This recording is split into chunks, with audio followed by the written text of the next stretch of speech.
Obviously, hard week in front of us. 2 road games in league play, one against an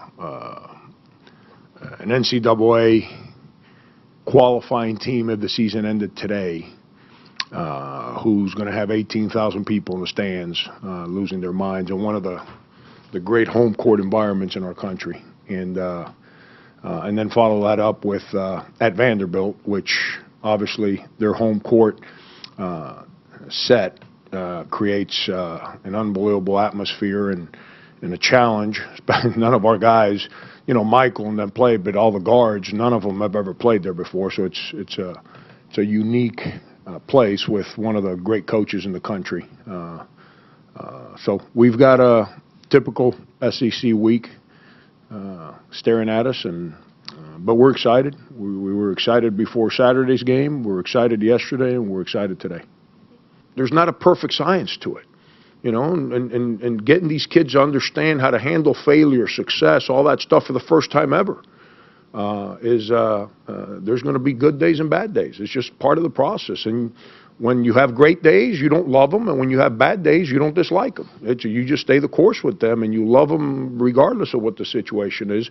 But when you have to be stern and disciplined and all that, it's part of the process, because you know, you're not trying to win on a day. You're trying to create an attitude, a thought process to win forever. And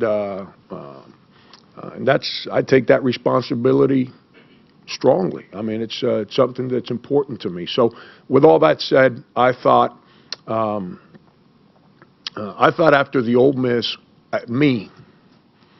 I started to mentally heal myself to figure out what I needed to do to help them. And I think as I started that process, I was able to engage them to start getting back on track. The best 2 practices that we've had since before the turn of the year were leading into the Kentucky game.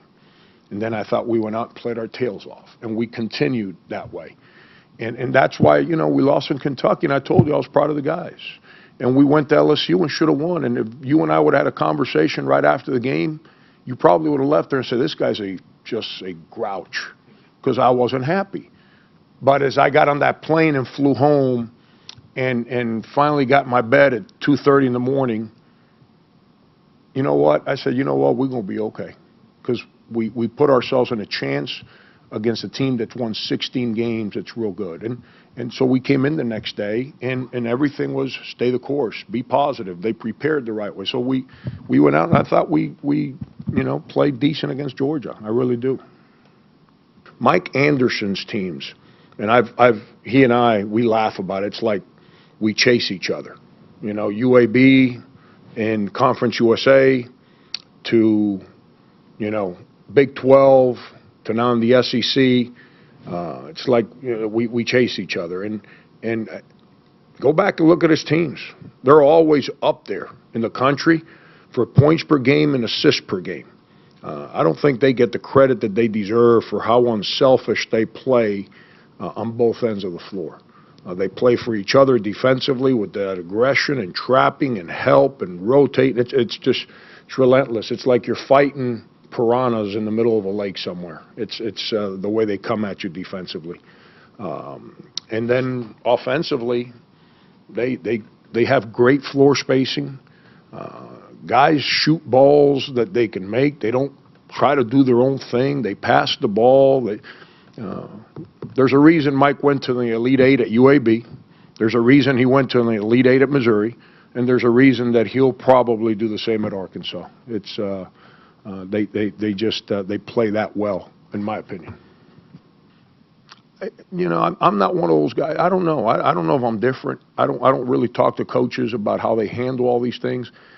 I focus very little on venues, and I focus in on other teams, their personnel, and our vision. And that's, you know, winning on the road's hard. I understand it. The players understand it. You know, but I don't dwell a lot on the difficulties of winning on the road. I dwell on what we have to do to win.